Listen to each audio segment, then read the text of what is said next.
Hey there, today's tip is about posture. And yes, your mother was right, stand up straight. And the main thing about this is posture is such an important part of your communication. And a few years ago, I noticed that my posture was not what I wanted it to be. I was also having some problems with my back, and I noticed that I was starting to hunch a little bit, and it wasn't the kind of communication that I wanted to convey.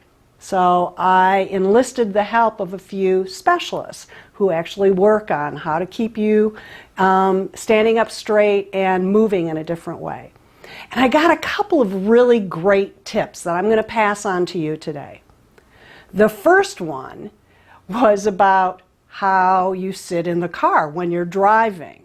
Now, I had noticed that when I was driving, I'd be holding onto the wheel and I'd be leaning forward. And my posture coach said, you know, there's a headrest in your car, and it's actually for you to rest your head against. It was like, of course, that's why they call it a headrest.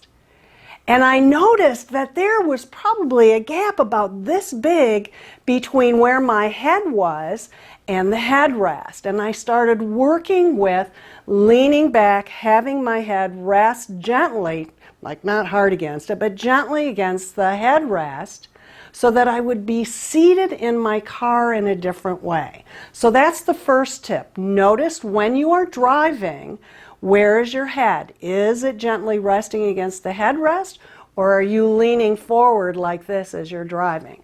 That'll be a really good tip for you to incorporate.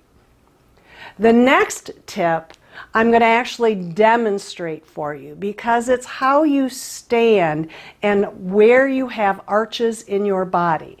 So let's go and take a look at how you should be standing and where the spaces are going to be along your spine.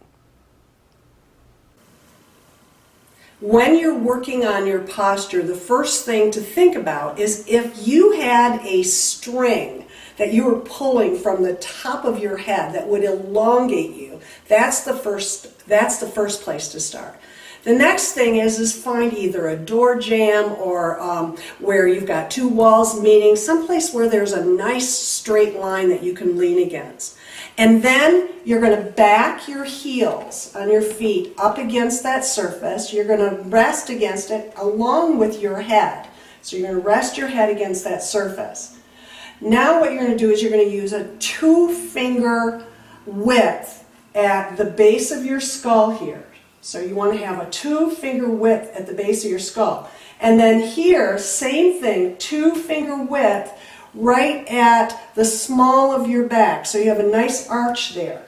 And that, you're going to have that distance there so you get a nice arch in it, and then you're going to have good posture. And when you walk away from that door, that's how you're going to be standing.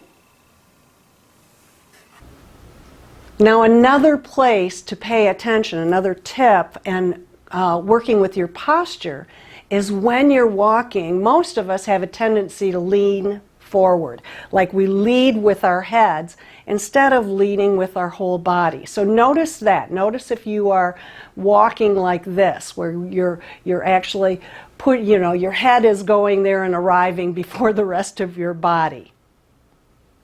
So posture is one of the most important ways that we communicate. Good posture has your audience feel confident about you because you look confident. So if you want to quickly improve the way you're going to get your results as a communicator, work on those posture tips that I gave you. Notice how you sit in the car. Notice how you're standing up with the tips on using the string to pull up and the right distances at the base of your skull and at the small of your back. And notice how you're walking, how you're leading, if you're leading with your head or if you're leading with your entire body.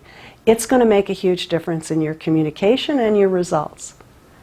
Thanks for joining me today, and I'll see you next time.